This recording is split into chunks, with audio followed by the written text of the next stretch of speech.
आज हम समांतर तथा तिर्यक रेखा में प्रसंग 2.2 का दूसरा सवाल देखने जा रहे हैं। तो जैसा कि आप देख रहे हैं, रेखा P समांतर रेखा Q है तथा रेखा T और रेखा S इनकी तिर्यक रेखाएं हैं। तो हमको x और y का मान निकालना है। तो यहाँ पे जैसे हम मान लेते हैं रेखा P तथा रेखा Q क्या है, समांतर रेखा है, और T उनकी तिर्यक रेखा है। तो अब इन दोनों कोणों के बीच कोई संबंध हमें दिख नहीं रहा है सीधे सीधे। ना तो ये संगत कोण है, ना तो ये एकांतर कोण है, ना तो ये अंतर कोण है। तो हमको थोड़ा सा अलग वे में जाके हल करना पड़ेगा।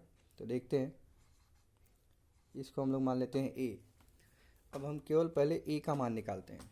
तो देखिए, कोण a धन 40 बराबर 180 अंश। कौन से प्रकार का कोण है? रेखीय युगल कोण। और रेखीय युगल कोणों का मापों का योगफल कितना होता है? 180। तो कोण a बराबर क्या हो जाएगा? 180 माइनस 40, तो 140। ये आपको कोण a का मान आ गया। अब कोण a और कोण x में कोई आपको संबंध दिख रहा है? बाह्य एकांतर कोण। तो इसमें लिखेंगे कोण a सर्वांग कोण x कौन से प्रकार कोण है? बाह्य एकांतर कोण। तो इसलिए कोण x क्या था? 140 हो जाएगा, क्योंकि a का मान, इसको हम लोग एक बोलते हैं समीकरण 1 से। तो ये आपका आ गया x का मान। अब उसके बाद हम लोग देखेंगे y का मान निकालना है। अब फिर से y और इस 70 अंश के कोण में कोई समानता दिख नहीं रही है। तो हम आगे चलते हैं, हम इसको मान लेंगे b। और पहले हम क्या दिखाएंगे? रेखा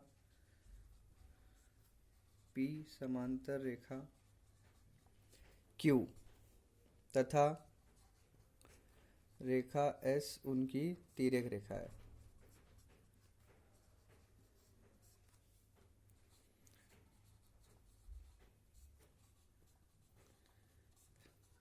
रेखा है।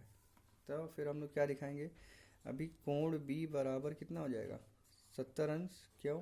क्योंकि B और 70 में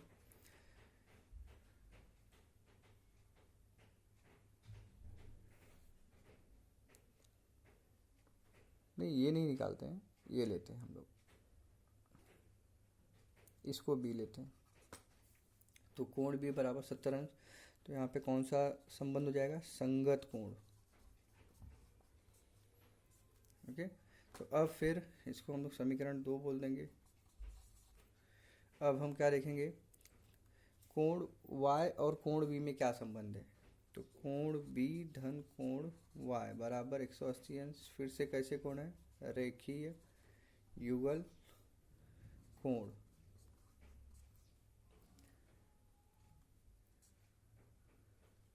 रेखीय युगल कोण। अब इसके बाद में हम लोग क्या देखेंगे? तो कोण y बराबर क्या हो जाएगा?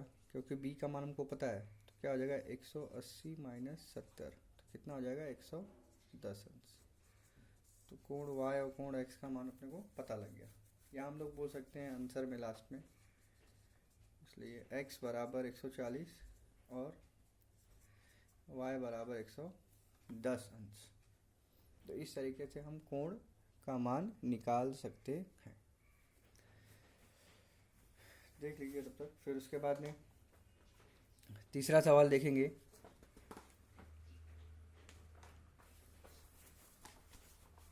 तीसरे सवाल में भी आपको कुछ ऐसा ही करना है। पहले दिया गया है रेखा P समांतर रेखा Q तथा रेखा L समांतर रेखा M। तो दिए गए कोणों के मापों के आधार पर कोण A B C तीनों कोणों के माप निर्धारित कीजिए या ज्ञात कीजिए। चलिए हम चलते हैं तीसरे सवाल पे।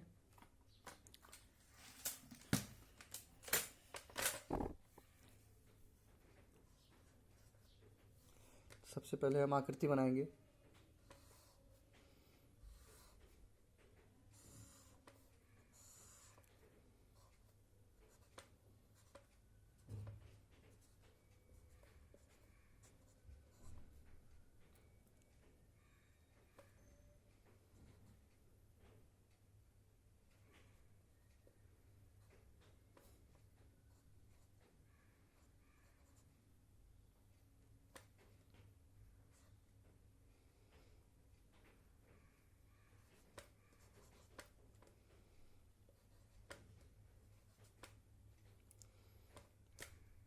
ये यहाँ आना चाहिए 80 अंश,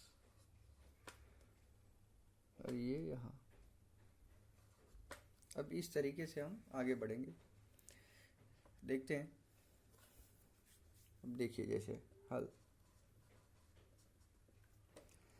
अब हम क्या करेंगे, रेख P समांतर रेख Q है तथा रेख L समांतर रेख M है। तो हम लेंगे पहले इसको, तो रेख L समांतर रेख M तथा P इनकी तिर्यक रेखा है।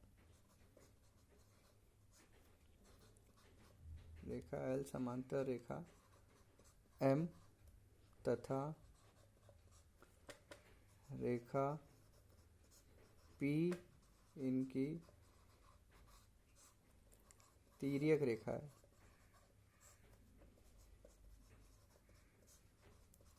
तो अब हम इसके और इसके बीच में संबंध दिखा सकते हैं, बाह्य एकांतर कोण।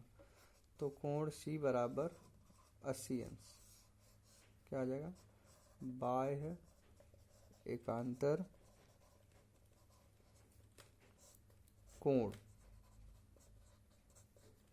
अब इसके बाद हम आगे चलेंगे। अब इसके और इसके बीच में कोण C तथा कोण B के बीच में संबंध दिखाएंगे। तो हम क्या लिखेंगे, रेखा P समांतर रेखा Q तथा रेखा M उनकी तिर्यक रेखा है। रेखा P समांतर रेखा Q तथा रेखा M इनकी तिर्यक रेखा है, इनकी तिर्यक रेखा है। तो हम क्या देखेंगे, अब C और बीच में किसका संबंध आ रहा है, कोण C सर्वांगसम कोण B। कौन से प्रकार कोण है, संगत कोण। तो कोण C, चूंकि अपने को मालूम था कोण C का मान कितना है, 80 अंश है, इसलिए हम लोग क्या बोलेंगे, कोण B का भी मान कितना होगा, 80 अंश। ये B का भी मान आ गया। अब अपने को निकालना है A का मान। तो देखिए अब किस तरीके से हम निकालते हैं इसको आगे। अब या तो हम A का इससे संबंध दर्शाएंगे या तो इससे संबंध दर्शाएंगे, दोनों में से किसी से भी संबंध दर्शाया जा सकता है। तो हम जैसे कि ये लिए यहाँ लिख देते हैं कोण D। अब कोण B बराबर कोण D है, क्यों, क्योंकि शीर्षाभिमुख कोण है। और फिर ये दोनों अंतःकोण है, अंतःकोणों के मापों का योगफल कितना होता है, 180 अंश। तो हम उसके बारे में देखेंगे। अब कोण पहले लिखेंगे, रेखा L समांतर रेखा M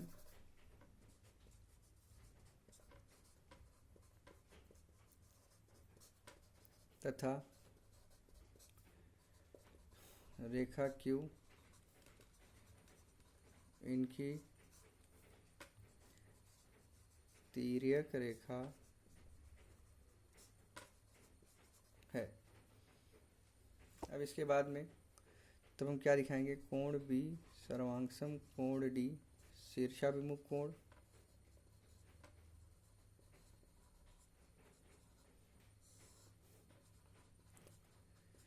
इसलिए कोण D कितना हो जाएगा, 80 अंश।